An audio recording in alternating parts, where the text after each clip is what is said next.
you realize that you had a higher ideal of God than what the religion gives you. I knew you were going to say that. Yeah. Yeah. And then I would say, in contrast, it's almost like God has an idealized version of who we should be.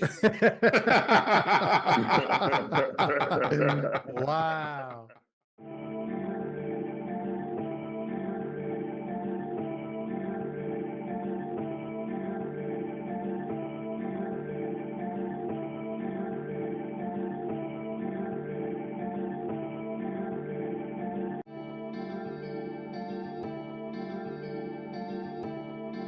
All right.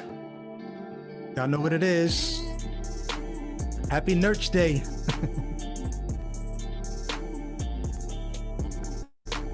Ichabod's the squad, and we are in the place. Hell yeah. Hell yeah. See, that's your problem, sinner. Yeah. That's what God's going to say to you at the judgment. Hell yeah. Yeah.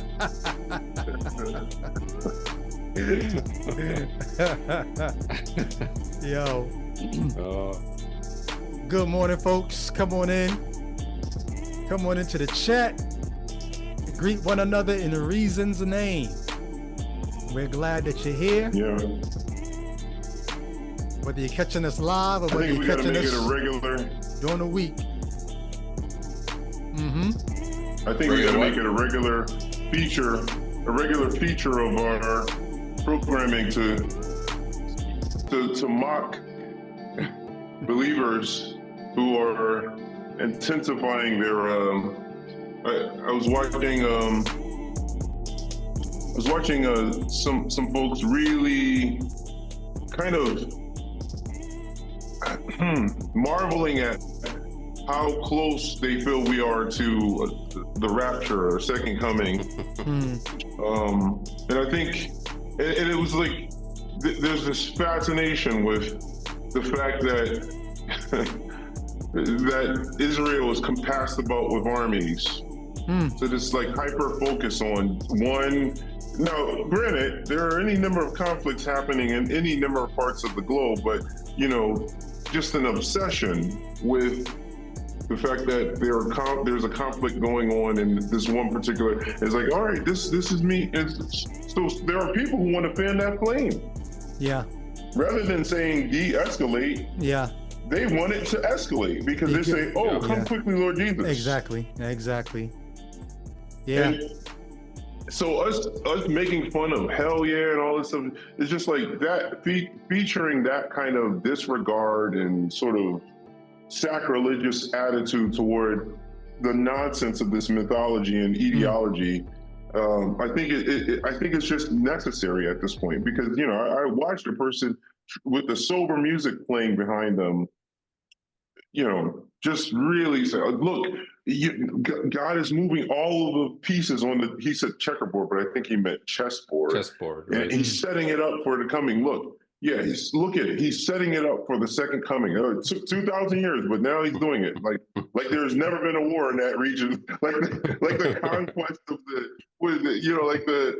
Crusaders never happened. You know what I mean? Yeah.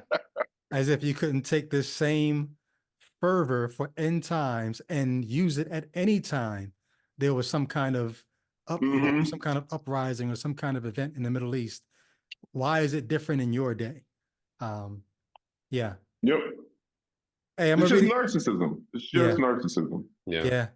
I want to read a couple comments from the last. Who's more demonic, Democrats or counter apologists? That was a fun one. Let me see what they said in the comments here. Where's my hover car? Said thanks for the video. Empathetic Sage says great breakdown. Gotta love the F. Gotta love the F out of here. I said that at some point in the video. All BS deserves one of those. All right. Goat Herder's Guide to the Galaxy said, love that jacket. I think he's talking about my Ichabod jacket here. It's not a real Ichabod jacket. You can't get this in the merch store, but go get some other merch in the store. One more. David Divide 777 says, great solve, Detective Brady. I think he's talking about when I was breaking down the hecklers at Vice President Harris's rally. Some were coming from her right, some were coming from the left, and people tried to make it seem like she was responding to the people on her left, but she was looking to her right. He says, great solve, Detective Brady. After your presentation, I'm convinced beyond reasonable doubt that Kamala addressed the people shouting liar, not the Jesus is Lord people, based on the footage and common sense. Good stuff. Oh, one more. J Wit Protection says she wasn't looking at you. She was looking past you. Line from Jay-Z. You must have been a Jay-Z fan. You've quoted several of his lines on this show. Were you a big Jay-Z guy? So somebody's gonna say Jay Wood is actually derivative from Jay-Z. Okay. You know my name, Jay Witt. They're gonna be like, oh, it's Jay-Z, Jay Witt. No, no, man. You got Jay no, Hova. I did appreciate. It's Hobie, baby. Yeah, exactly. Yeah, exactly. Hobie, yeah. Hobie, baby. I might have to start calling myself Hove. I might have to start calling myself Hove up in this piece, man. J Hove. The ultimate sacrilege. J Hove. Y'all might have just let's see. Now Art Peter, but upon this rock, right? You just christened me.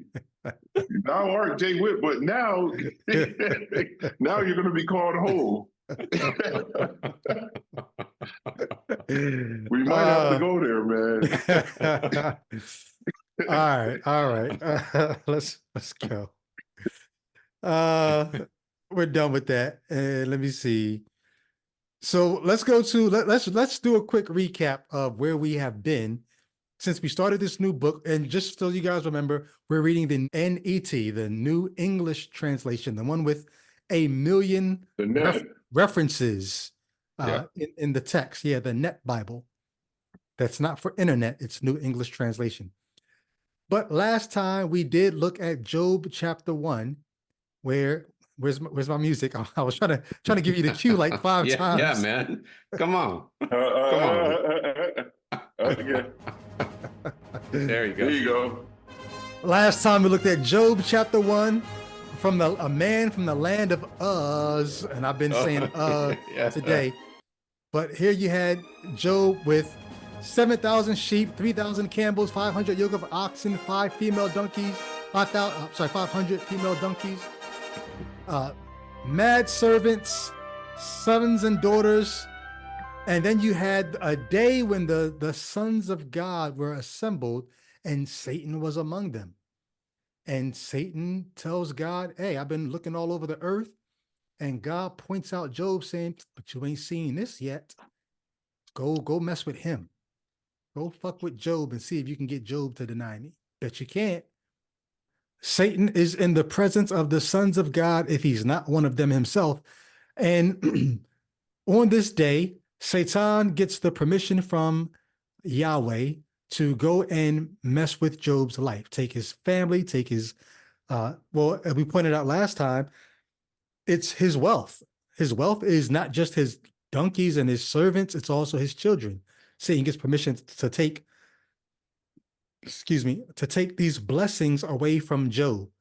They're not really people with their own lives and their own worlds. They're NPCs, and Satan gets the permission to take them away from Job. And I argued Satan was really just the hand of the Lord. It was the Lord doing it, and Satan was his arm.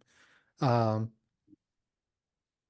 so we had these, these literary devices of one after another, people coming in and saying, hey, while they were partying, this happening. And while he's speaking, another one comes, hey, this happening. While he's speaking, another one.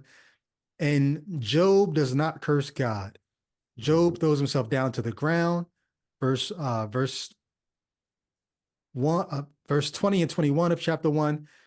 says, hey, naked I came from my mother's womb, and naked I'll return there. The Lord gives, the Lord takes away. May the name of the Lord be blessed. In all this, Job did not sin or charge God with moral impropriety.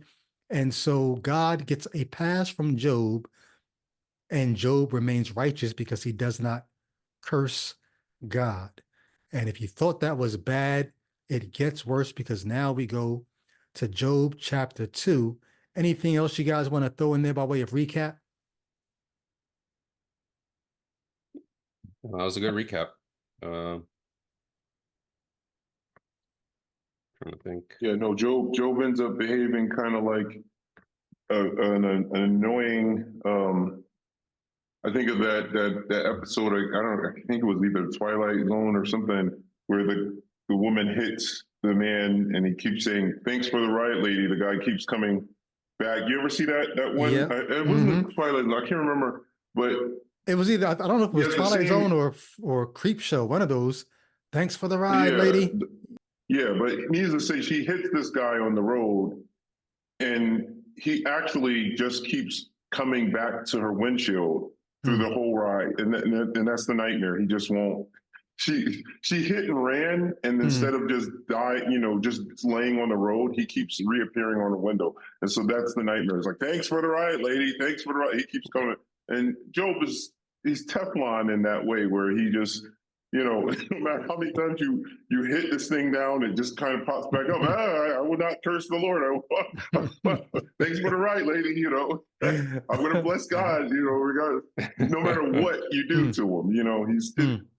The only reason why I point that out is it shows how unrealistic it is. That a person, it's interesting that people try to emulate this in real life. I was going to say it may seem unrealistic, but the point of this is to get the reader or the hearer to be like Job. To, when you suffer, this is the right way to suffer. This is the right way to be wronged by God. To become basically an automaton, a person who's indifferent to, you have no reaction to what's happening around you. Yeah. You got the asbestos of your faith for the fire of your situation. In some ways, this is not that different than, I think, what a lot of maybe cultures and people would think of when they think about strength or dealing with adversity. It's just the only thing that's unique here is that it's God doing it to him. Right. Yeah, because that's a good point. You're going to suffer in life. You're going to have things happen. And they say how you deal with it, is almost as important as what happened to you, because some people let it destroy them. Some people bounce back. Right. And you can find all kinds of ways to cope. But like you said, it's not, wow, that's interesting, Al, because it's not like he's using God to cope. God is the one doing these things to him. He's coping on his own. Right. Yeah. Yeah, that's right. That's crazy. Yeah. And a truthful assessment of his situation would have had him draw the conclusion that actually God is the reason this is happening to him. You know what I mean? Like, it's not right. Now I don't want to simplify and flatten that out, because I guess the text is not denying that. But yeah, he says as much in chapter 2, which we're going to get to. But they say something almost like he didn't charge him with wrongdoing. Yeah. Sir, how is he not charged? If he's not charged with this, who is? Who's to blame? It's just kind of, whatever. Yeah. Let's wait until we get into chapter 2 for that. But as we get ready to go into chapter 2, should I just say it or should I point it out? I'll point it out now, and then as you read, I hope it stays in your mind. Something we didn't point out last time dealing with this character, Satan. I was saying that Satan may just be one of the regular sons of God. And so it's not this standing Satan character as much as it is one of them who on this occasion is acting as a opposer or an accuser. But something I didn't think about, but I've had so many conversations about different things this week that I'm like, oh, that's something to consider. Then I looked it up. And it turns out Bible scholars are saying this too. This is probably not just one of the generic standard sons of God playing an accuser on this occasion. This is not a Satan. It's not a Satan. This is the Satan, capital S character. And when I thought about why that, even before I saw what the critical scholars were saying, The Zoroastrianism. yeah, not just Zoroastrianism, but Persian beliefs. So Zoroastrianism, yes, at some point, but even before Zoroaster, just the Persian beliefs of the Satan character. The reason why I didn't think about that right away is because I've heard people make the case for, if not the entirety, then at least some parts of Job are older. Okay. Could be some of the oldest parts of the Bible. So I'm like, well, if that's the case, then it can't be after Persia. But no, actually it can. And some of the critical scholars are saying the Satan character that only shows up in the first couple of chapters, this could just be a beginning that's tacked on. Or the Satan character could be imposed in there to maybe take the blame away from God, but because you don't get a Satan in anywhere else in the Hebrew Bible, and because you have Aramaic words used in certain parts that you don't get anywhere else in the Hebrew Bible, that's sort of tipping the hand. This is post-Persia. And so if not the entire thing, definitely the Satan character and the Aramaic words are post-Persia. So something to keep in mind there. Got it. Yeah. There is something quite wooden. Well, we're going to get into that about Job's CV that is constantly being recalled. You know, I'm speaking almost like his resume when he's like, we'll wait till we get there because because I think it goes along with the copy and paste kind of nature of tagging something on you. Like, have you considered serving Job? There's none like him, one who fears God. This is God, by the way, saying this in the text. God is saying, one who fears God and turns away from. It's like, it's such an awkward, you know, like it's like a copy and paste, you know. And it's a mixing of the voices because the narrator's voice would be speaking about the Lord in the third person. The Lord would not be speaking about himself in the third person. So you're mixing the voices. That sort of shows you that this is a literary work that hasn't thought everything all the way through. Yeah, it's very copy and paste, and it just definitely feels like he's reading off a CV it's almost like me introducing you. Yeah, Brady. Have you looked at Brady? Now enters Brady, X-Cross movement member. It's like, what? Like why is it so wooden? You know, that's the question. And that's listener, that's a question for you. Ask yourself, it's not just here.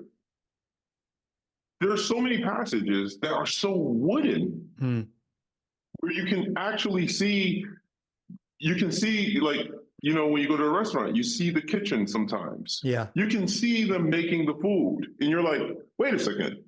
This isn't reading like actual history. This is reading like they're letting me see that they cobbled this together, that they copied and pasted, you know? I just saw the guy blow his nose into his hand and didn't wash his hands. I saw, you know, them drop. Yeah, that's a reference to yeah. But you know what? What this does is it gives you Bible brain.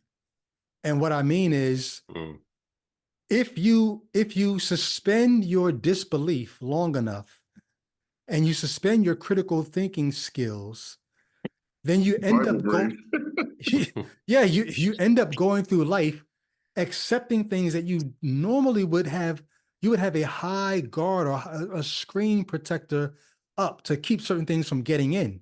But because you've got Bible brain, you're used to not looking too closely or not. That seems weird. You don't do it like you should because you're used to letting BS kind of get past your meter. And so Bible rot. Bible rot. Yeah. Well, let's dive into chapter 2. So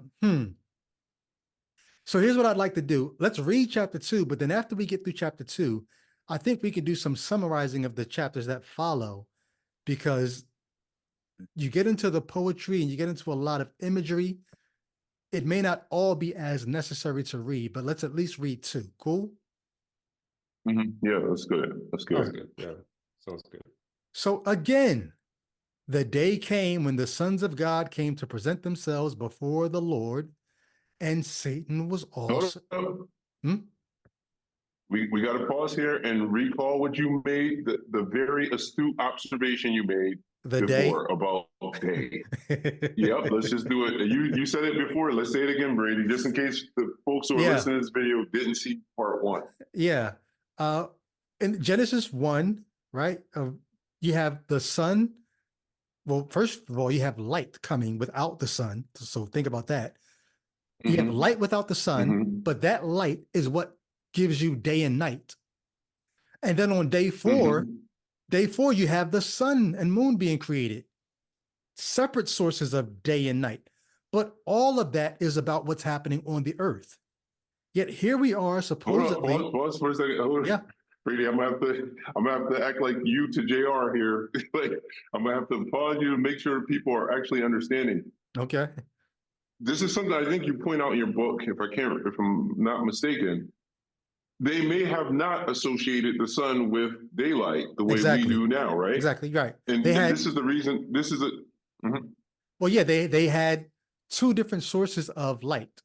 One a mysterious source. We don't know where daylight comes from, but then we do know that we have the sun and its light, and that's why in day 1 you have light, and then day 4 you have the sun. Just like when you can look at the sky and see the blue sky over here and the sun over here. If you don't know better, you'll think daylight is one thing and sunlight is something else. So that's sort of how they saw things. So this is Bible rot, like what we referred to before, because Bible rot will teach you to try to figure out an excuse now. So Occam's razor would render it the way Brady just said it. And it makes perfect sense that they would write it that way. But what Bible rot tells you is Bible rot is the Satan of Occam's razor. You see what I'm saying? Like, Bible rot is over against Occam's. There's almost no situation where Occam's razor is not applicable to. But Bible rot tells you, hey, have you considered this? Have you considered there's an alternative way to make this make sense? No, sir, there isn't. Yeah, that's perfect. Anyway, I'm sorry. So, but here's how it ties into verse 1 of chapter 2, because now we're talking about daylight and sunlight to cause days and night on the earth, light and darkness on the earth. There are days on the earth. But now here you have in God's presence a day. Look how it starts off, verse 1 of chapter 2. Again, the day came, which means what? Is it a literal 24 hours? Is it epoch? Was it an epoch? Is it like, you know what I'm saying? Right. They could have just said the time came. Well, they didn't say that. They said the day came. This is another day. Remember in chapter 1, the day came. And they start off chapter 2 saying, again, the day came. And so you have days and nights, presumably darkness and light in the presence of God, which does one of 2 things. It either just points to the fictive nature of this story. This is fictional. So that you can say, if I wanted to defend God, I could say something like, it's fiction. So you can say the day came in the presence of God because you're not talking about something real. But if you try to press this for any kind of realness or literalness, you've got to now explain, why are there days in the presence of the Lord? That's just something to think about. And there are. We have at least 2. Yeah. Even if you have a 2-day week, he's acknowledged that there was one day and now there's another. Right. So we got to do something about that, right? Yeah. Again, the day came when the sons of God came to present themselves before the Lord, and Satan also arrived among them to present himself before the Lord. And the Lord said to Satan, "Where have you come from?" Satan answered, "From roving about on the same thing." Jay, you had a point about copying and pasting. This is the same conversation from chapter 1. Right? But so Satan says, from roving about on the earth, from walking back and forth across it, the Lord said to Satan, Hold on a second. One second. I'm sorry. I feel like Geno Jennings. But when he says roving about on the earth, and then he says and walking and from walking back and forth across it, that's what they call parallelism in Hebrew. And this is what your apologists will probably try to use as their escape hatch, because parallelism is a feature of poetry, generally speaking. You'll find a lot of that in Psalms, etc. So I could totally see, I'm anticipating the apologists raising their hand and saying, you guys are being super literal with this. This is a poetic book. What say you, Brady? Well, I would say most scholars would say the poetry starts in chapter 3. One of the things that they use to date Job is the prose nature of chapters 1 and 2. And then there's more prose toward the end. And so they say, you don't find that prose at certain stages of Hebrew writing. So you could say that that's parallelism there, but this is a prose. This is a prose section of this text, though. So yeah, I mean, I don't know. I guess you could use that to eke out the poetry of it and say, don't stress it for literalness. And maybe that's fine to say that. But this is the we just got a still man. Yeah. We just got a still man there in the position. So I'm sure somebody somewhere will say, look, this is a feature of Hebrew poetry, parallelism. Therefore, maybe what you're taking to be very literal is more poetic. That's all. I just want people to know that we even if we think it's BS, we're going to acknowledge you. Yeah. I'm assuming they attribute this parallelism to when God describes him walking the earth in Genesis, right? I'm assuming would they attribute the same? What do you mean? Defense? Because I didn't know when after Adam and Eve eat of the fruit, walking in the cool of the garden? Yeah, walking in the cool of the garden and all that stuff. Well, once again, in Genesis chapter 1, only apologists trying to get Genesis off the hook for its non-compatible nature with science, they're the only ones that try to press Genesis 1 to make it poetry. People like E.J. Young and others, they would say, no, Genesis 1 is not poetry. Yeah, you've got some repetition of, and it was evening and morning, but that's part of the prose that you don't have that parallelism. You don't have some of the things that you find in poetry in Genesis chapter 1. I'm just sensing similar ideological parallels between, I'm sorry. And you're talking about chapter 3. What was that chapter? Yeah, chapter 3 is walking in the cool of the garden. Yeah, chapter 3. I'm sorry. Yeah, I'm chapter 3. Yeah, but even that, you don't find people making a case for that being poetry. Okay. They call at the most they call Genesis 1 exalted prose, which is a way to try to sneak the word poetry in. But they even invented the term exalted prose because the Hebrew scholars were saying it's not poetry. So the ones who wanted to call it poetry resorted to calling it exalted prose. And that's about chapter 1. They don't even say that about chapters 2 and 3. That's just straight prose. I wonder how this looks in Hebrew with the walking back and forth across it. Are they picturing just a flat plane that he's walking back and forth on? It'd be interesting to see that. I wouldn't know because I'm not a Hebrew scholar, but it'd be interesting to know because that language almost feels like, we superimpose our contemporary scientific knowledge onto these passages when we read them. So we picture it, he's walking around the globe. Right. But very likely that they're actually picturing him walking on a flat plane. And they're not picturing him having to cross seas to get to other lands. Exactly. Right? Yeah. Because they have no concept of North America and so forth. Yeah. Yeah. So roving about on the earth from walking back and forth across it. Then the Lord said to Satan, have you considered my servant Job? For there is no one like him on the earth, a pure and upright man, one who fears God and turns away from evil.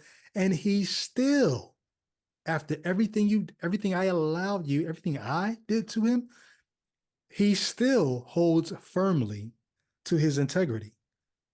Now check this out. So that you stirred me up to destroy him without reason. Mm. That did something to me when I read it. Oh. It never did that to me before, but it did something to me when I read it now. Oh. You've got a God, Christian, who can be stirred up to destroy you.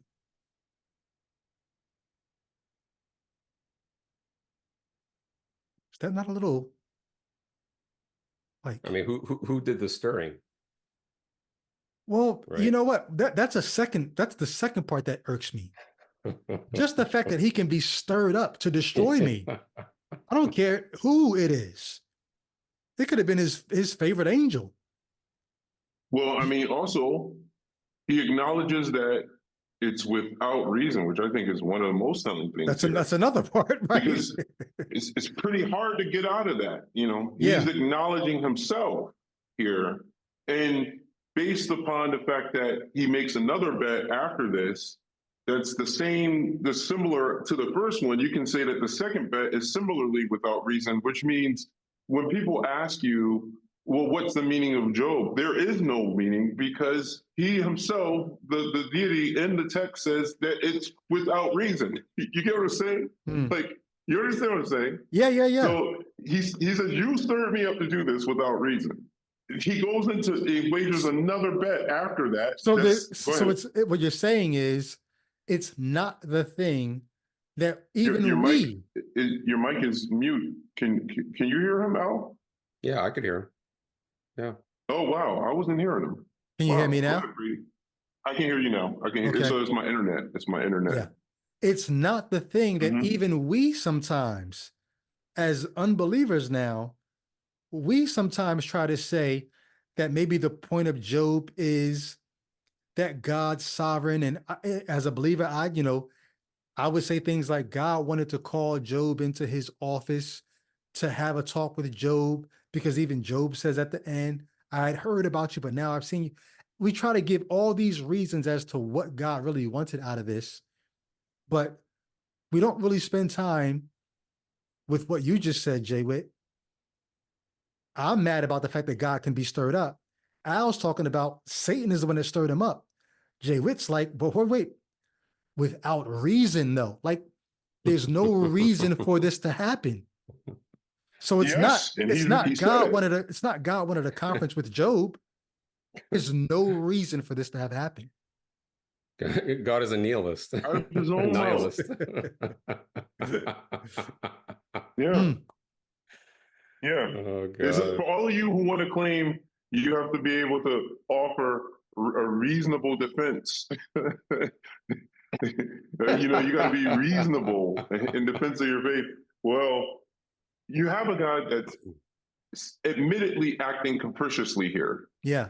He's saying the quiet part out loud. He's saying that there is no rhyme. So those who say, oh, well, how do you ground in an ontological way your understanding of good and evil? Well, I don't need reasons.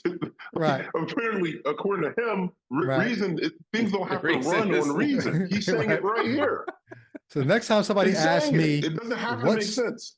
The next time somebody asks me, what's the purpose of life? You don't believe in God. What's the purpose of life then? I'm just going to ask, what's the purpose of Job then?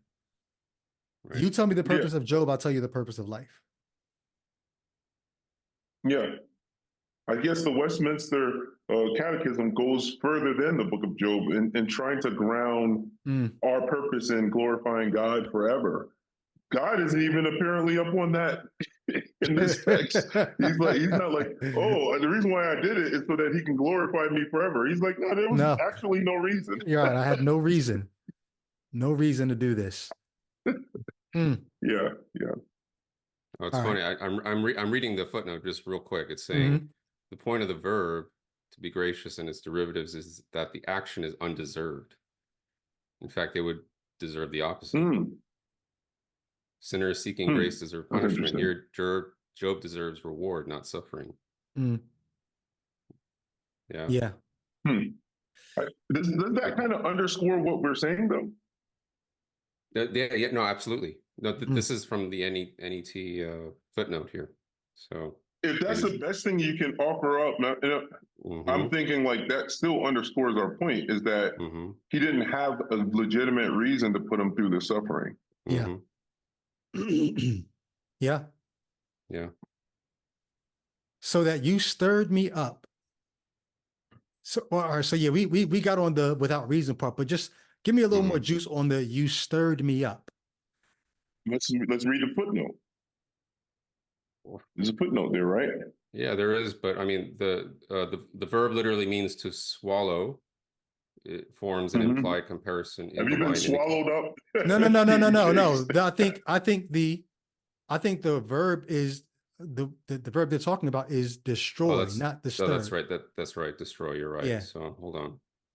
So the destroy is swallowed up. Yeah, have you been swallowed up? So the stir. So what's the stir? There's no footnote. There's no footnote. There's no footnote for that. Yeah, there's no footnote for that. So it's just being aroused. You aroused me. Yeah. You basically caused this in me.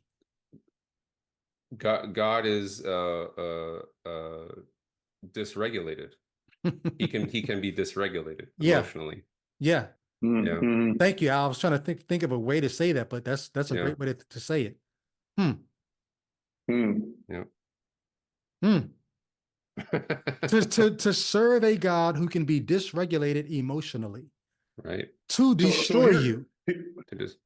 Here's an observation I just made looking at the sentence.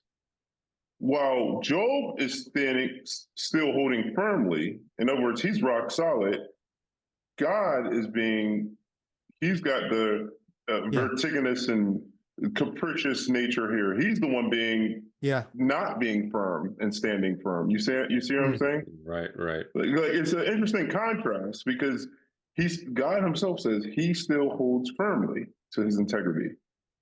So that you stirred me up. So like he's the one that's moving. He's the one that's mutable over against the immutable Job. You see, it's almost like a swapping out of characteristics or traits or attributes that we would. Yeah, that contrast is actually pretty nuts. It's mind blowing. Like I don't see how that comports to any Christian dogma at all.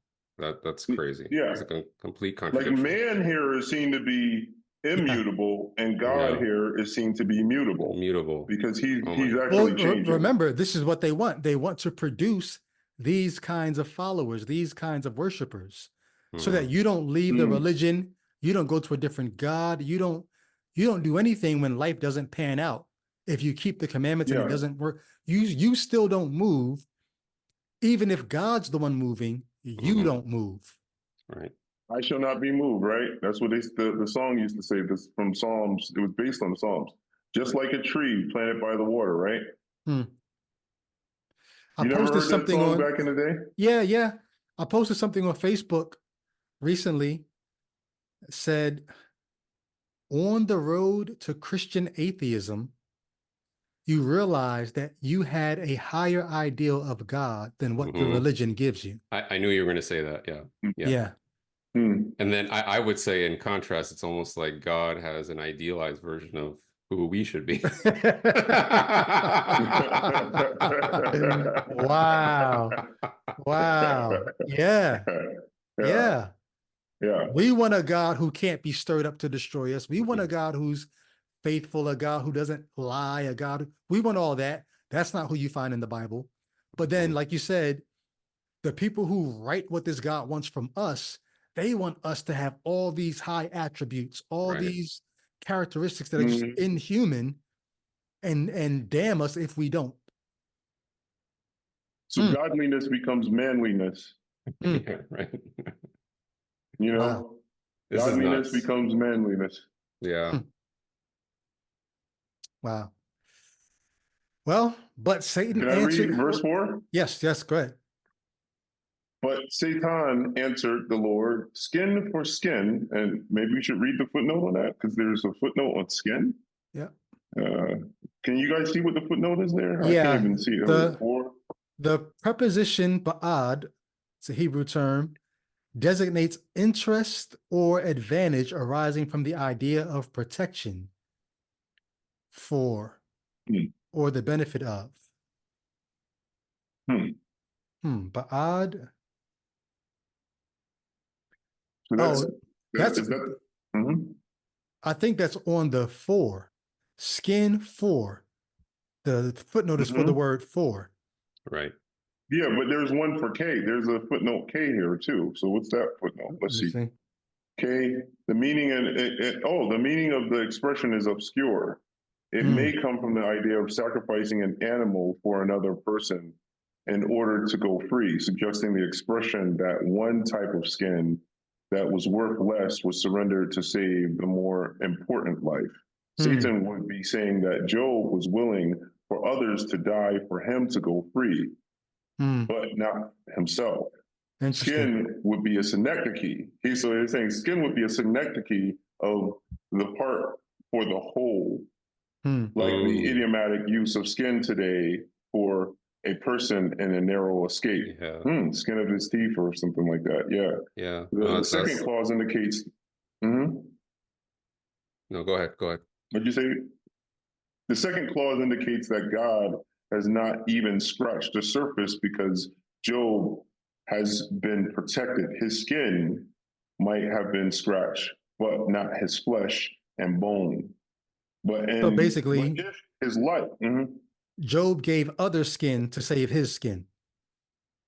Yeah, well, they're saying like basically, I guess the life of his kids were taken, right? And somehow that was like a lesser value. I don't want to read too much into that, but almost like like he valued that less or something. Makes sense. I mean, we can't know, but like they said, it's uncertain what the idiom actually means, but it makes sense. I'm not mad at it. But it's connected to scapegoatism, I guess, in some sense, or like you might say, ancient sacrificial kind of.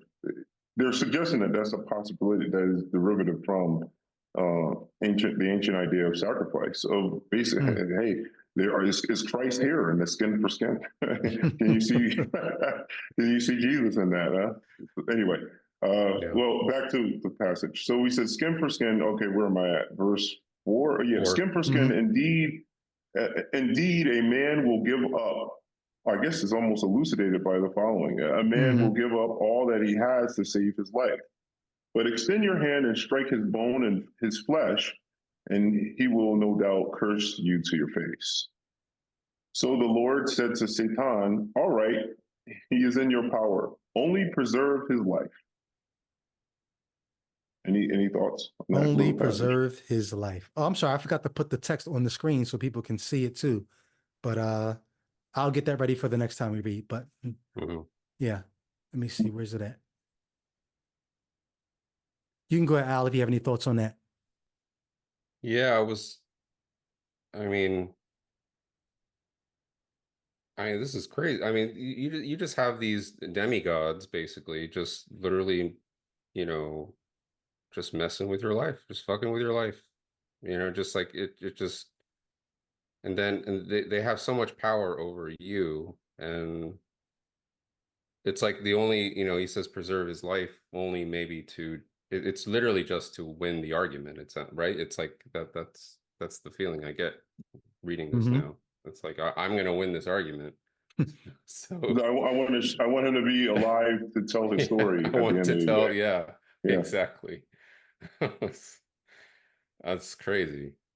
But they're just making a bet. They're making a bet. Yeah. It just flashed in my mind just how freeing it is to not have this kind of worldview anymore. Like you don't know how many bad things, and probably not as bad as it can get, but bad enough. I mean, I had a very stressful night the last night. Just this, project that I'm working on is it really has become a bane of my existence, where it's just like I can't believe how much work this is taking.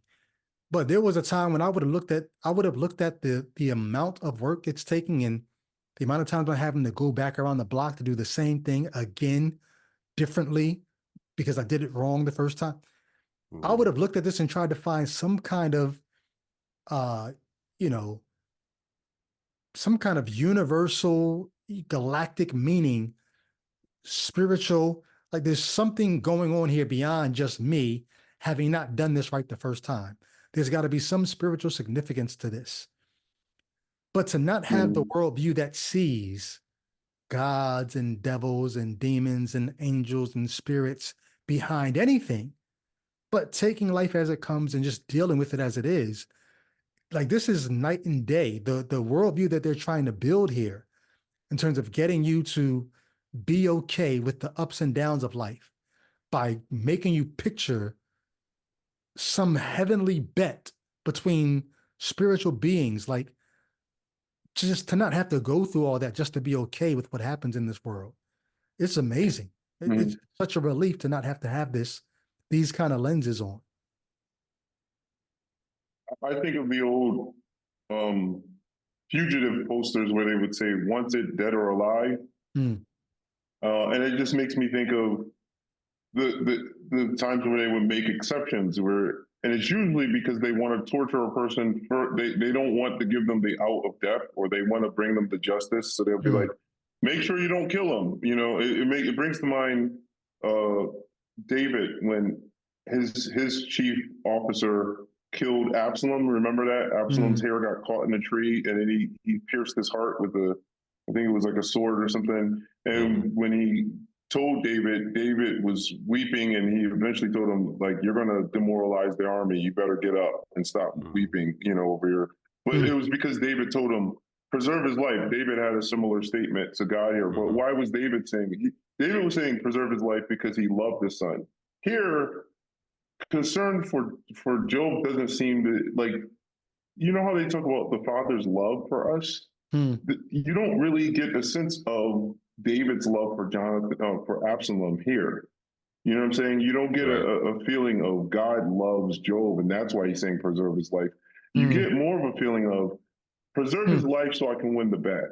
You know, because if he has to survive long enough so that he cannot curse me and I win the bet.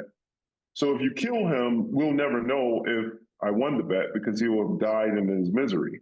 But leave him alive so that I can say at the end, look, he didn't curse me, you know? So it seems to have less, it's more to do with his own narcissism than it has to do with his love, if that makes sense.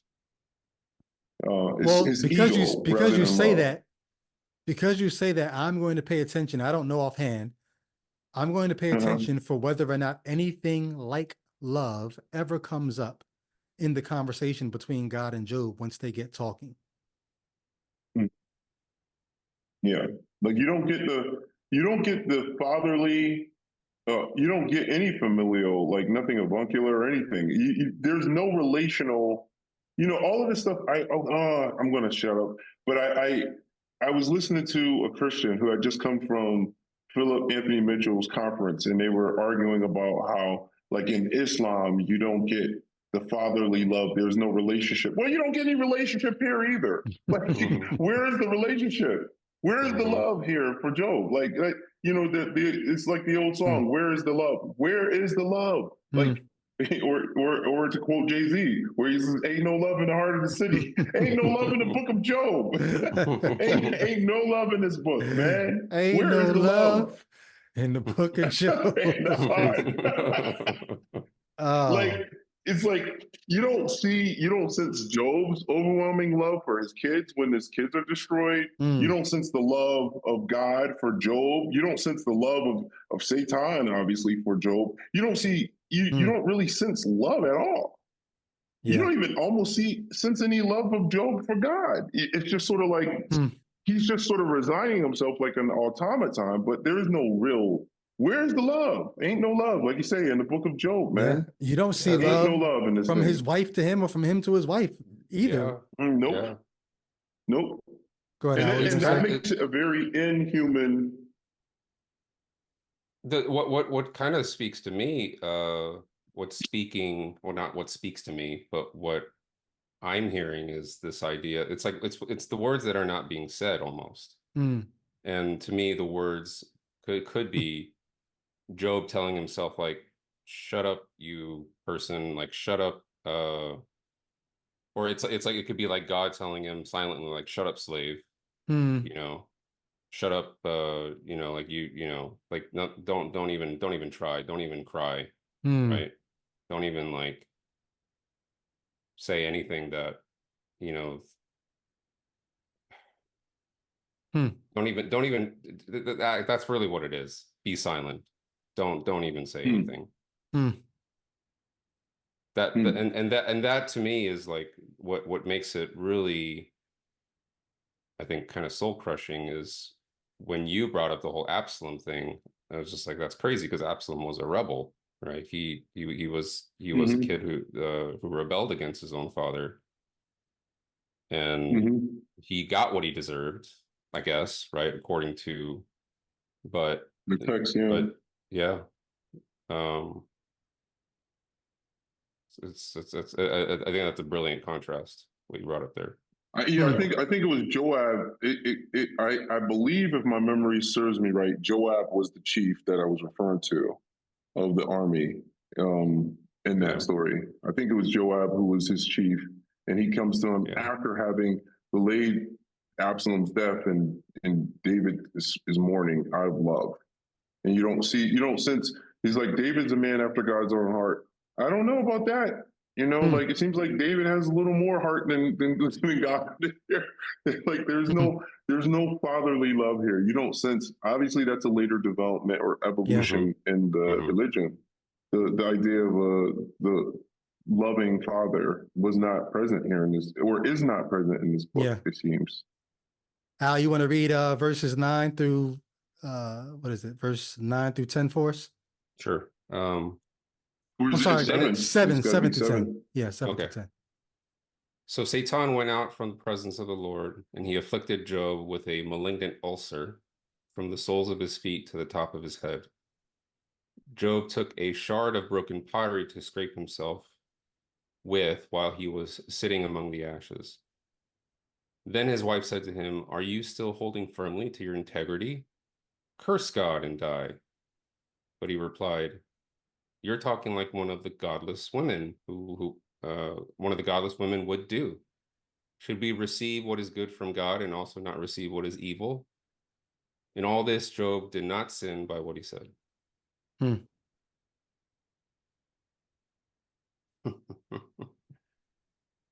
This is so this is the word, I guess it's the word foolish there for godless woman. They said the word the footnote says the word foolish has to do with godlessness more than silliness. To be foolish in this sense is to deny the nature and the work of God in life, its proper place. So they're saying that this is, in the literature, this is more connected to godlessness. But I guess apparently the word is foolish. So whether you render it foolish or godless, I think we have to make one note for misogyny here. The one woman who's kind of appeared more three-dimensionally, at least here, is, again, she, just like in the Genesis story, she's up to no good, right? So for all of you guys who want to point us to, you know, all of the virtuous women of the Bible, they want to say, oh, we're the generation of Esthers. Okay, well, what about Job's wife, the one without a name, right? Just like Lot's wife, she has no name. Think about that. Yeah. For misogyny. Crazy.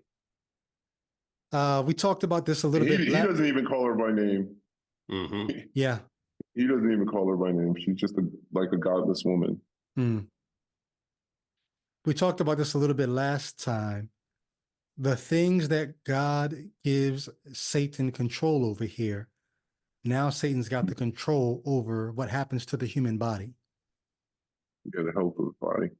So the fact that there are ulcers, these malignant ulcers from the soles of his feet to the top of his head, once again, this sort of gives credence to the Christians, the ones who, when I was a believer, I used to think they were a little too spooky for me, but they would want to blame everything on Satan. But it's like, well, I mean, you know, we would caution them against blaming the weather on Satan or blaming, you know, but when you see what's happening here, it's like, well, they're not really wrong for thinking that a Satan could have control over these things. Yeah.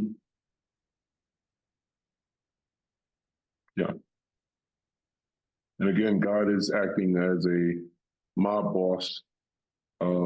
Actually, you know, there's an apropos illustration from the current news of Lil Durk putting a hit out on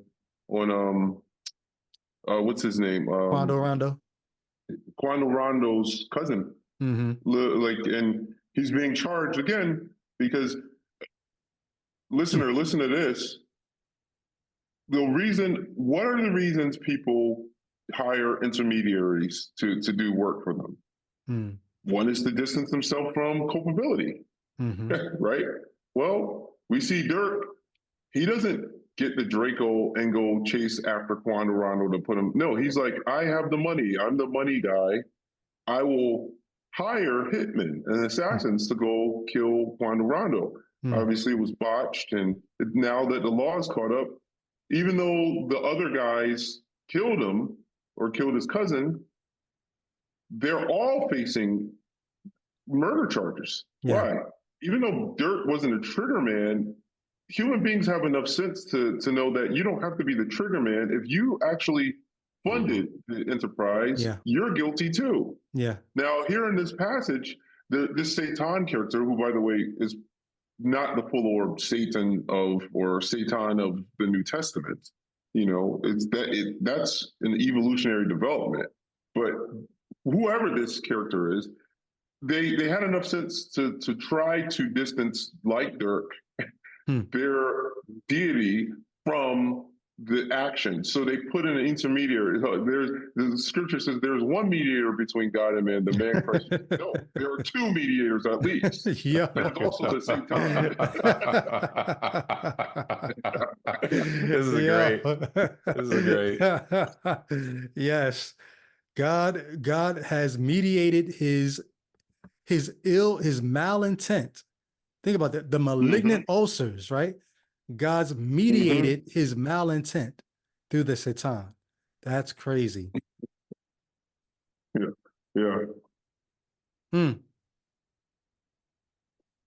But that's Job, wild. That's wild. Yeah. Keep going. Sorry. Well, I'm just moving down. Job's wife says, hey, won't you just get it over with? Curse God and be done with it. Curse God and die. Which seems to be an implication here that if you do give in and curse God, I mean, think about this guy's lot in life at this point. He's taking pottery and just scraping these ulcers. Almost like tumors, huh? Yeah. Malignant ulcers. It almost feels like but it sounds like it itches or something too, right? I always thought that he must have been itching, right? The footnote says that it was most likely leprosy. So I'm kind of curious why they chose malignant. But Does leprosy itch typically? I'll let you know when I catch it. I've never had it. I'm looking it up. Can't tell you. The loose thing that I remember about leprosy is that what it does is kills the sensitivity of the nerves, and then you end up like on the process. Does it itch? Let's see if in the process, because I did hear that too. No, it says leprosy is not itchy. So maybe that's why they didn't render it leprosy, because here it seems to be an indication that he's actually scratching himself. Unless he's using the pot shit. I was going to say, it could just be like if there's sores growing on him, he could be using the pottery to scrape the sores off. Yeah. There are letting sores. The liquid come out, like kind of letting the pus or whatever out of the ulcers. Yikes. That sounds awful. Yeah. Why don't you curse God and die? So it's almost like he's got one of two options. Suffer through this situation, but at least you have your life, or curse God and die. And I think it's sort of a dog whistle to the audience that no matter how bad your situation gets, if you want to keep living, at least, you better not curse God. Because once you curse God, it's curtains. It's a bit of an annihilationalist kind of view on on life too, almost perhaps. I mean, I don't know if I'm drawing too much out of that. Like, because like you die and then you kind of almost cease to be in a sense, or do you feel like by this point they already had? Go ahead. But that might be part of their worldview, but I don't think that you can get that necessarily from what she's saying, because it could. I mean, even if they have a view of the afterlife or the resurrection, it could just be curse God and get this part of your existence over with. This part, yeah, and this part of it, yeah. Yeah. I know. I don't like the fact that her, you know, he's so quick to reproach her, right? But this idea that, you know, I mean, just imagine if you were, you know, your entire family was killed by, you know, a certain person, or let's say someone who had control over, like a magistrate or a king, let's say a king or a queen, right? That does this to you. I mean, to curse the king or queen, I mean, that's not, I mean, come on, really? Like you're gonna criticize that, right? It's like to have that reaction against this kind of suffering, right? You're actually downplaying this kind of suffering, really. No, it's just. Right? I'm sorry, Al. I'm sure there had to have been other people who picked up on this, but what you said just made me think about something I've never thought about before. And you guys may have already thought about it. Maybe I'm dumb for not seeing this. I'm wrong. It's not just them trying to send a signal to the audience that if you curse God, you'll die. What's also being revealed here is that she knows about the bet. She knows, on some level, you know, she knows that what's happening here is someone's testing him to see if he will curse God or not. Because this is a dead giveaway. There's no reason for her to say curse God and die unless she knows that that's what's being, you know what I mean? Right. Well, I mean, look at what she prefaces it with. Are you still holding firm to your integrity, which is also part of the bet? The bet is that he will hold firm. So it's almost like this is a giveaway of the literary nature of this. That this is fiction, you know? Yeah. Because they've written in, this is like what, the breaking of the fourth wall or something. They've kind of written into the story a character that. It's like, wait a second. You ever see a movie and you're like, well, wait a second. They never explained how that. Right. You know what I'm talking about? Where the character enters in with you're like, wait, they were supposed to. But you could tell, like in a movie, it makes sense because it's like, oh, they only have an hour and a half or whatever to get the story over with, so they couldn't fill you in. But why here? This is so wonky. It's like you said, it's very it's part of the bet. If you go up to verse 3, the Lord says to Satan, have you considered my servant Job? There's no one like him, pure and right, fears the Lord, turns away from evil, and still holds firmly to his integrity. The literal words. So for Job's wife, curse God, why are you still holding to your integrity? Clearly, this is fiction. No. Let's rewind it just a little. Holds firmly, and then she is holding firmly, followed by to his integrity, followed by to your integrity. It's almost like she was, not only were the sons of God and the Satan there, she was there. That's what I'm saying. Yeah. You know, either she was there and heard the words, or this is just a writer copying and pasting. Right. Okay. Again, apply. Do you have Bible rot, or are you going to use Occam's razor here? Are you going to apply Occam's razor to this, which will make total sense of it, to say, oh, this is a fiction? Right. Or are you going to use the Bible rot brain where you try to find a zillion ways to be an apologist for this?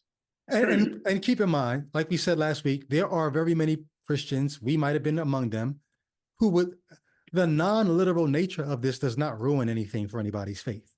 This can be non-literal, non-historical, and still be a God wanting to teach you something about suffering. So we're not saying this should make you lose your faith. We're not saying that at all. We're just saying if there's anybody who's willing to, who wants to say this has to be historical, there are all kinds of literary reasons to say this probably is not not even presented as historical. This is presented as fiction because of these telltale signs.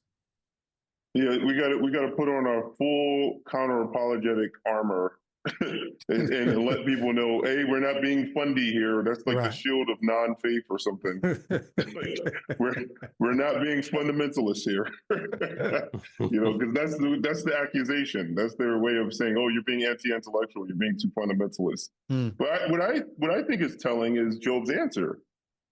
What is should we receive? And notice again, they're breaking the fourth wall. Should we? He's talking. They're basically looking at the camera and talking to the audience. Right. Should we receive? He's saying, should you? Yeah, exactly. Yeah. Yeah. It's like this is the breaking of the fourth wall. I forget what movie it was where the person kept looking. I can't remember. It would be great if I could remember it, where the person kept looking at the camera and talking to the audience. It's almost like a comedy of some sort, where it's like he's stopping and he's saying, should we receive? So I think of our Behind Bars episode where you Brady said, look at what's happening here. You were leading us along like a teacher. You said, look at, he's setting the stage. They're on the Mount of Olives in the backdrop in the temple. Sitting across from the temple. Right. Yeah, exactly. Again, audience, look at what's going on here. He's looking at you and saying, should we? Could it be that he's trying to teach you a lesson of how to handle? Could it be that this is ideological? Yeah. Could it be? Just look at the framing of this, the way it's being casted. Then what it's followed by is even more telling. He says, should we receive? So he's already including you, the audience. But somebody might say, oh, he's just saying in general, humanity. Should humanity receive? Okay, we're giving that to the apologists, right? Now he says, what is good from God and not also receive what is evil. Now, he doesn't say from God, but it's implied by the way he's worded it. Right, so, exactly. So the idea here is that both the evil and this buttresses both Brady and Albert's argument from last week that indeed it also buttresses our U.S. government, the feds, and sweeping up Dirk along with all the conspirators together in the RICO. Well, it's not a RICO, but they're being swept up in the indictments because what it's saying is whether you paid for it or you pulled the trigger, you're guilty. Yeah. So here Job is himself attributing the evil and the good to God. And this kind of mirrors the other passage, wasn't Isaiah, where he talks about creating good and evil, right? Evil, right, light and dark. Well, and just in case anybody's willing to say, Job was just speaking as someone who didn't know what was going on, and so he didn't want to accuse God of anything. He sort of is accusing because he's saying good and evil, but then the commentary at the end is, in all this, Job did not sin by what he said. So the commentary could have just said, yeah, Job shouldn't have attributed the evil to God, but hey, he was doing his best. No, it says, in all this, Job did not sin. So that means even in attributing the evil to God, go ahead, Al, seems like a thought flashed. What's confusing about Job's is a rhetorical question, right? Is that it's almost like like Jaywood, I think you saying that omitting God from what is evil is really keen. But it's almost like the rhetorical question is almost like it's incidental, right? It's like almost like without intent in a way. Like there was no. It actually feels a bit like whether like it's almost like fatalistic. It's almost like good things can happen to me, yeah, sure, and then bad things can happen to me, but I'm not going to curse God. But it's like that takes away completely, right, from the entire intent of this, which is that the intent was, I'm just going to say it, the intent was evil, but the fact that the deity himself does not really attribute any kind of reason behind that intent or whatever, and it seems like the intent was more or less selfish. I think this is the writer kind of failing at really communicating what the real tension is. It's right. It's just more about the outcome of Job's like like the way the pious outcome that he has, right? Is like that's the only thing that matters, rather than actually trying to set this conflict up in a way that makes any sense from, you know, like, because one seems like it's incidental or accidental or just fate is this way, but then is that really in contrast to how the conversation that, you know, God and Satan had at all? It's like there's nothing. I don't know if what I'm communicating. You're saying makes it's sense, not a well-orbed explanation, correct, on how to deal with this or even what's going on. It's right. You got 40 some odd chapters, and basically it still ends up being a flat explanation, Right. as opposed to a well-orbed explanation. Right. Right. Yeah. Yeah. I mean, I think central to the whole thing is the ego of the characters of the Satan and the deity.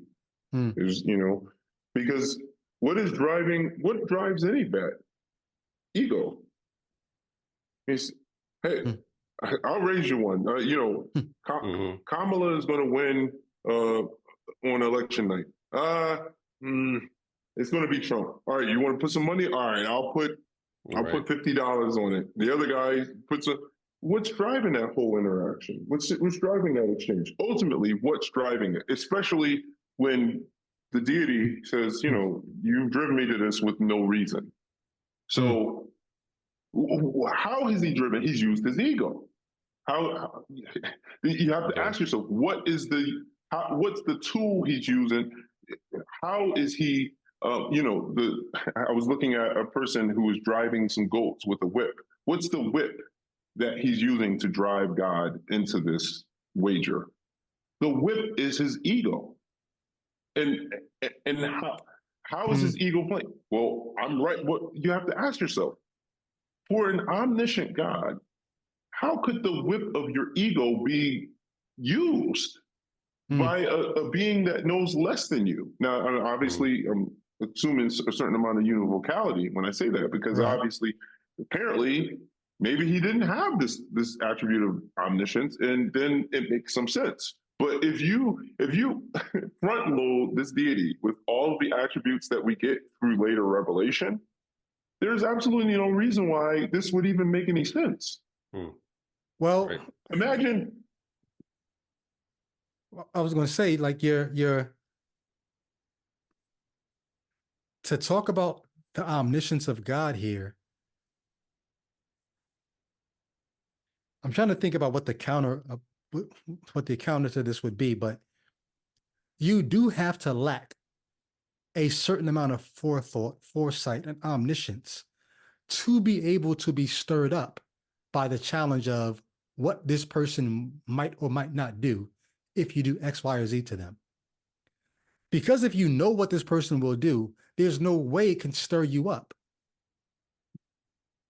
It doesn't work.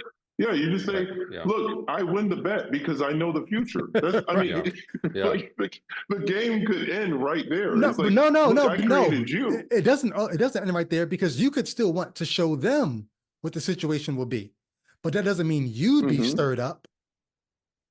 The deity was stirred up. It doesn't work as a cattle prod on you. Yeah. There's no way that works to actually get you.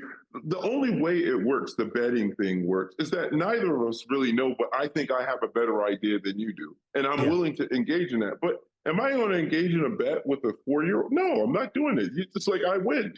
like you're 4 years old. You don't have the slightest clue of what you're talking about. I'm not going to dignify that. Here we go. Why does the deity dignify the Satan with a response? That's the question. Yeah. Because certain conversations are dignified by not the content of the response, but by the response. Yeah. And if you're omniscient, and like, why are you even responding? To respond to the Satan is to dignify it. It's like you have no reason to. And now, like, I guess, Brady, you were saying, well, maybe he wants to prove. You have to ask yourself, why would he feel like he has to prove anything to the Satan? Yeah. Like, why? That does go back to It's ego. still, it's almost, it goes back to ego. It's like, it ends up becoming like an infinite regression of ego, because no matter how you cut it or slice it, you're just like, So he wanted to prove this to a Satan, that if you listen to current day believers, contemporary believers, they would say this is the definite article, Satan. Okay, even more reason It why would he want to probably impress is. Yeah, I'll give them that now. At this point now, looking at the him? post-Persian You'll give it to them. influence, I'll give them that this is the Satan. Why? Okay, so he's this person of zero ethics that's behind everything. And, okay, he's infinitely worse than Jeffrey Dahmer. Now, explain why somebody who's supposed to be infinitely better than Jeffrey Dahmer would need to descend to this conversation and this wager?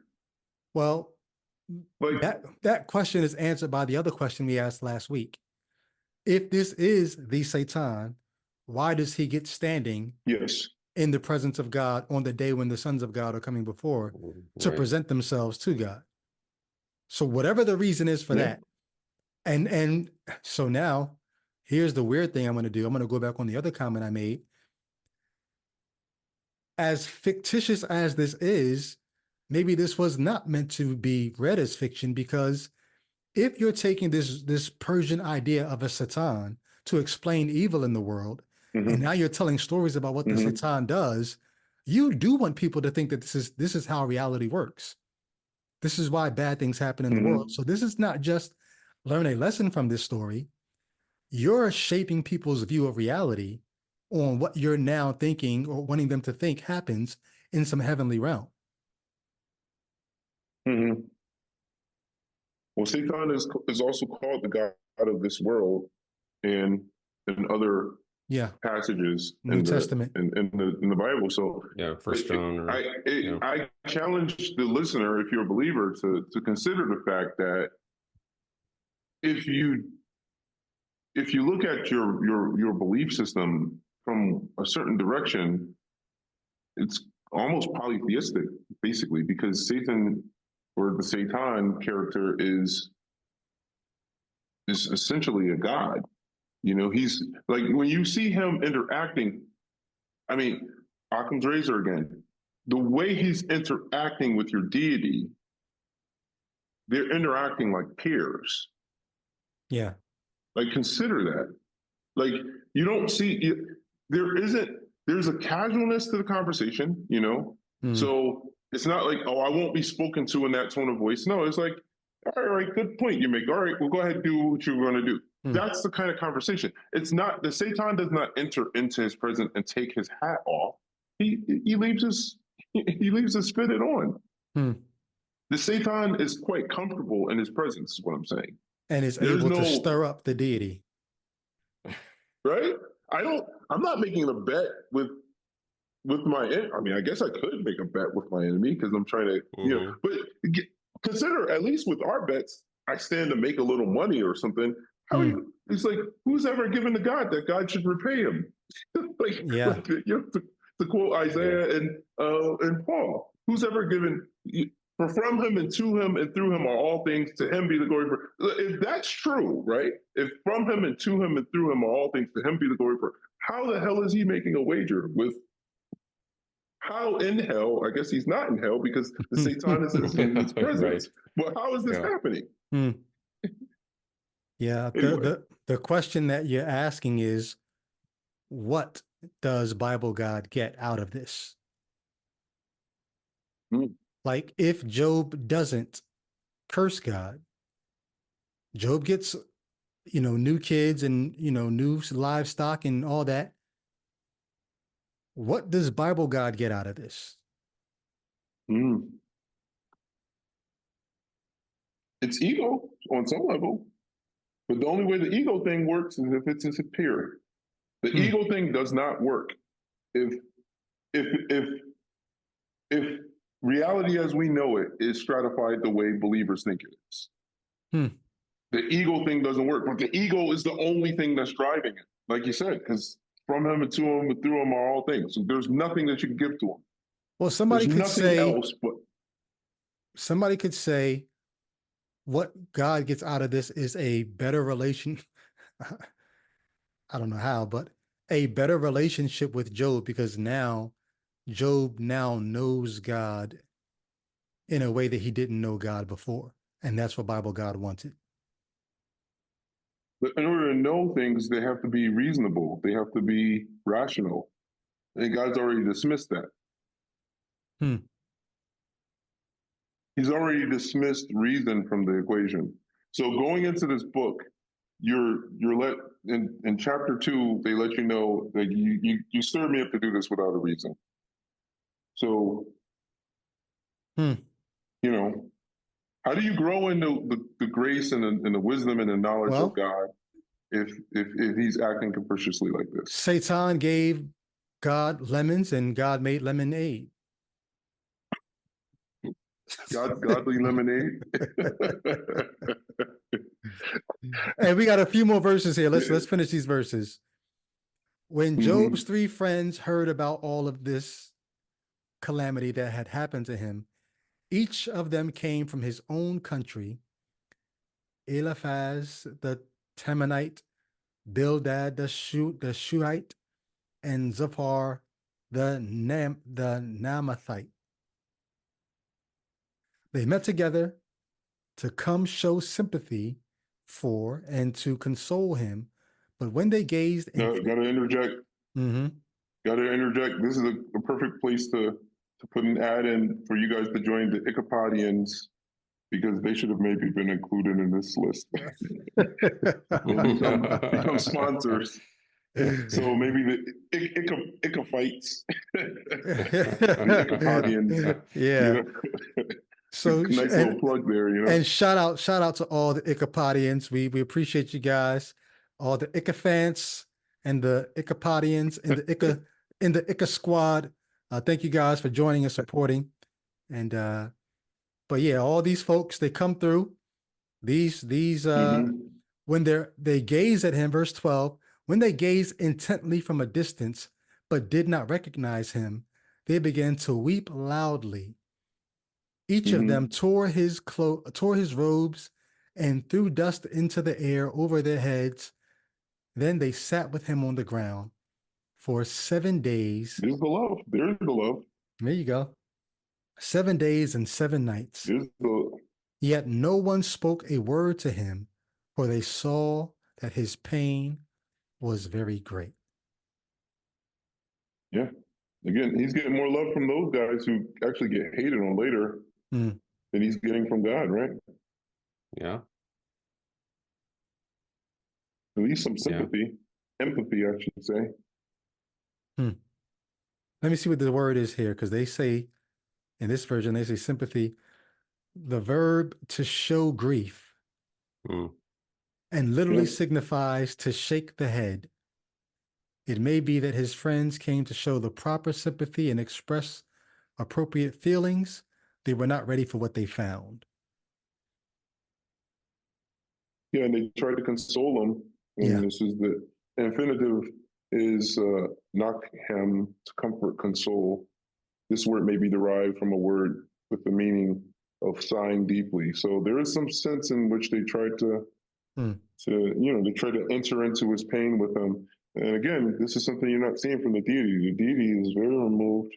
Again, for all of you who want to challenge Allah as being the distant and non-relational deity, well, your God looks quite like Allah here, right? In other words, this is not dissing Allah. This is saying that the Christian God here is you can't really make that claim about he's superseding in empathy, this is an aloof God. I remember hearing somebody talk about grief, and grief is a very as human beings, it's actually a very social function. It plays a social function. And there's a guy who had spoken about how can't remember his name because he's I think he's written on it, and how like in modern society we've really kind of lost the art of grief, you know. And but one of the things that he has said that I've heard him say is that one reason why it's so important to grieve as a community, as you know, it doesn't have to be like a whole group of people, but it could just be the amount of people that we're seeing here, you know, Job. And that's how it really bonds people together. That's another way that you feel connected to people, right? Your own friends, your family, is when you can actually grieve with them. So it's like, you know, like I guess the deity of the Bible never intended to grieve with any of us. It's like literally just no connection whatsoever, like does not even want to connect. But hey, brother, that's what the gospel is. The gospel is God in a man of Jesus. sorrows and acquainted with grief. Yeah, right? he came and he bore our sins on the tree, and he took the wrath of God for us. All right, Brady. Hey, I got an answer for that, Brady. Okay. I got an answer for that. Let's hear it, And the answer is in verse 3, because God says he, that is Job, still holds firmly to his. Thank you, Mr. Paul. You need to step aside, because he's not claiming that he's holding to someone else's integrity. He's not clinging to a foreign righteousness. He's holding firmly to his integrity. Now, somebody might say, oh, his integrity is that of Christ. No, because then you have a comma, and then it says, so that you stirred me up to destroy him without a reason. Now, if the doctrine of imputation, and even double imputation, that is the imputation of your sin to Christ, his righteousness to you, were true, there would be plenty of reason intrinsic to Job to destroy him. If all of Job's righteousness was at filthy rags, he could say, look, there's plenty of reason within Job to where he's merited this stuff. No, this is why I think you were astute in pointing out that Paul was reading something into the text that was not there, because if you look here, he's being presented to us as a person who has his own integrity. Like, again, this is, if you come to the text with the univocality, you're going to be like, what's her name? Jackie Perry, and look at this passage and you're going to see, oh, when it's saying his integrity, I can't read. This is Bible rot again, right? I can't say that that's his integrity, even though the text is telling me in so many ways that this is his integrity. I can't say, what is he holding firmly to? Oh, that means he's holding firmly to the righteousness of Christ that he's achieving through faith. But then how do you make sense of him being stirred up to destroy him without a reason? Or I guess they might say, well, because he's covered by Christ's righteousness, God has no reason to destroy him. Really? Ask yourself, apply Occam's razor to that. Does that make any sense? Well, yeah, everything you're saying is well and good, but you're saying that in response to what I said. What I was saying was, you know, if we're tempted to say that God has no compassion, God shows no sympathy, I'm saying that somebody could say Jesus was God's sympathy. Jesus was God's getting in touch with our, you know, he's bruised for our transgressions, you know, or wounded for our iniquities, whatever the verse is. He a man of sorrows acquainted with grief. He took on. Maybe he looks unfeeling and aloof in Job, but you can't say that this God is standoffish and distant from our feelings if he came and took on flesh to bear our sins and pay for them. So isn't that God showing more than just sympathy?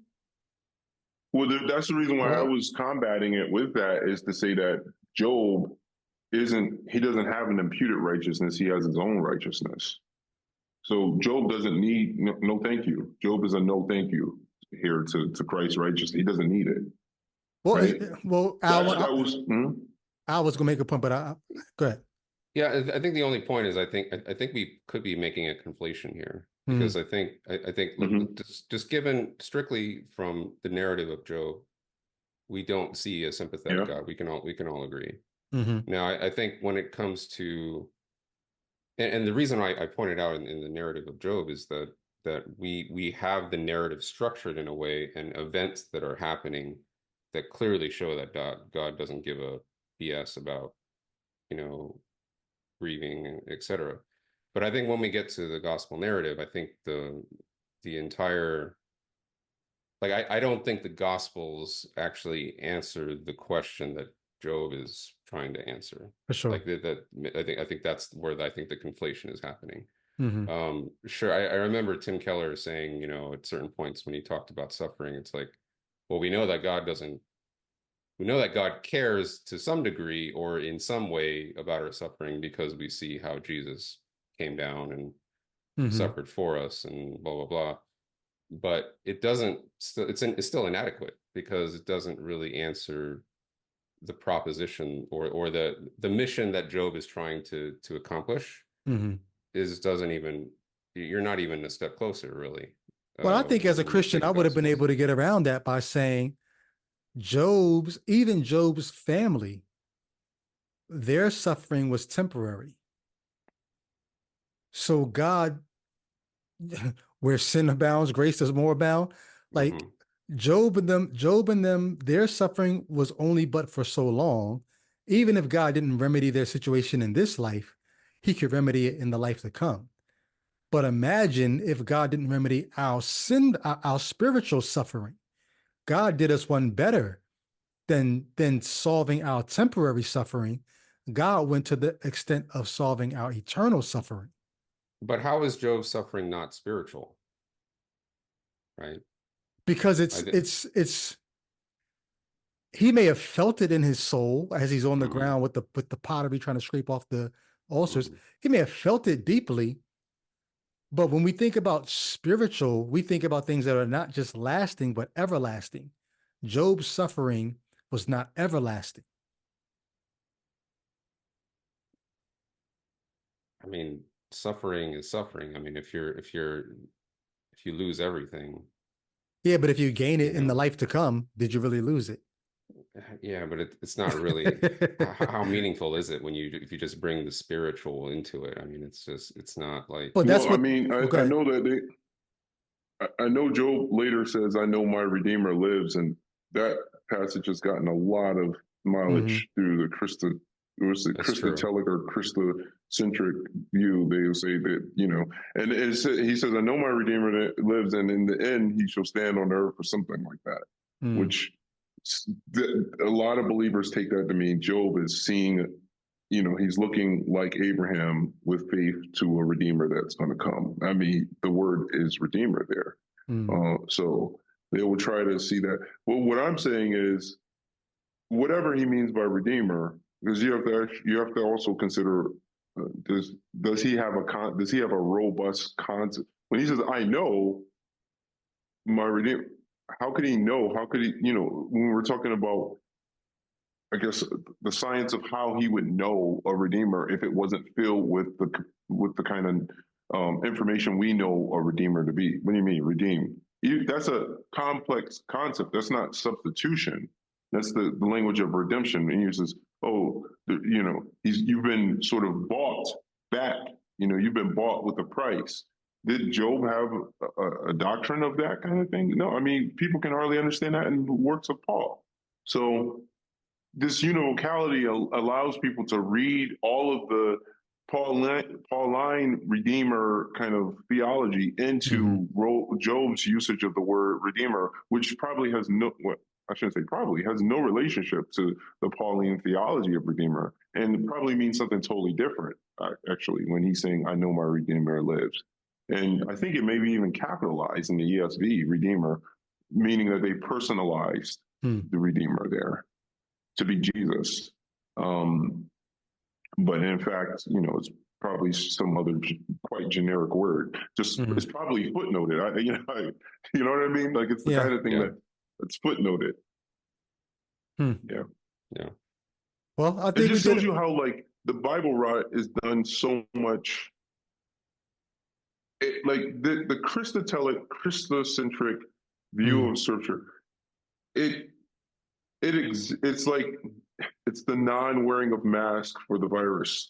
Like it accentuates it or it exacerbates the problem of Bible rot because it enables you to just slide in and slide out of. Maybe that's why it's such a useful thing because it enables you to slide out of these. Yeah, you might have a book like Job where you have a deity that is incompatible with the deity that's presented later. But then if you can use this Christotelic view of the text, it enables you to import things that are not there into it. And well, it just you're using the exacerbates your term that case of many Bible rot. people, you're using a term many people may not know. There are at least two ways that Christians, I think it's more the Reformed, try to get Jesus into the Old Testament. One is Christotelic, the other is Christocentric. Christotelic is to say everything is pointing forward to Jesus. Christocentric is more to say, no, it's actually about him, even in that passage. And so that's sort of what we've been talking about the last few minutes. But one of the things that I'm thinking as we wrap up here is you talk about the Bible rot, this Bible brain idea. Look at how much scripture you have to help you get out of, oh, that's problematic. Oh, I can go to this passage. Oh, that's problematic. I can go to that passage. It's a wonder. Look at all three of us have thought and fought our way out of the maze of madness that is the Bible. But it's no wonder why so many people cannot get out of it, because you've got at least 66 books of maze to go through to say, oh, well, if that's a problem, I can go here. Like it's a wonder that we got out. If you're listening and you're a deconvert, it's a wonder that you got out. You could have been still running around in this maze. I think about there's an episode of The Office where. By the way, Brady, a quick question, because when you responded to me to what I said, I heard Christians in my head saying, "Yeah, Brady actually knows." You know what I mean? So, didn't mean to interrupt. No, all good. I'm thinking about this episode of The Office where Dwight, who's a farmer, and he's got these big bales of hay. He brings these hay bales in and makes this elaborate maze. And then one guy, who's pretty much the dullard of the office, he gets trapped in the maze, and he can't. And the camera's following him around trying to get out. But then they zoom up and out, and you can kind of see where he is, and all he's got to do is just this to get out. But until you zoom up and back, you can't see that. If you're in the maze like him, you're just trapped. And so for the deconvert, it's like you've zoomed the camera lens up and out, and now you see how to get out of it. Your Christian friends and coworkers and family members and loved ones, they're still in it, and they can't see around the next corner. They don't know that if I just go to this passage, that they're still trapped in the maze. And so I congratulate you all, celebrate you all for having made it out. It would be torture to be in a conversation with one talking about this topic with a Christian and them just constantly doing that. Yeah, it would be really hard. Yeah. Yep. Like I just, because the question is, do we have to really break it down for them? But if you break it down for them, like how fruitful would that even be? Right. They've got 66 books of building it back up once you break it down. Yeah. By the way, they do capitalize, even in the NET, they capitalize Redeemer. Okay. Well, hopefully we'll get there before too much time passes. Yeah, right. Given the pace we're going. Yeah. Well, no, like we said, so we went sort of step by step through chapter 2. Now that as we go into the poetry chapters of the conversations with his friends, we'll do more summarizing than we will, going verse by verse. So we won't be in it forever. Good stuff. Yeah, man. They've created a religion that is, you got the no true Scotsman stuff. You got all, like, it's almost foolproof. It's like, Yeah. It's almost like they've anticipated every logical rebuttal. They learn it from Paul. That's Paul does Yeah. that the whole time while he's Well, they've arguing. had He's a like, they've oh, had a what we're long gonna say. time. They've had a long time. Yeah. And there's still books being written to continue to come up with more arguments for why you should still believe it. There are libraries full of books being written. The internet cannot contain them, like of people who are helping you stay in the maze. It really is a wonder. Was it Habermas?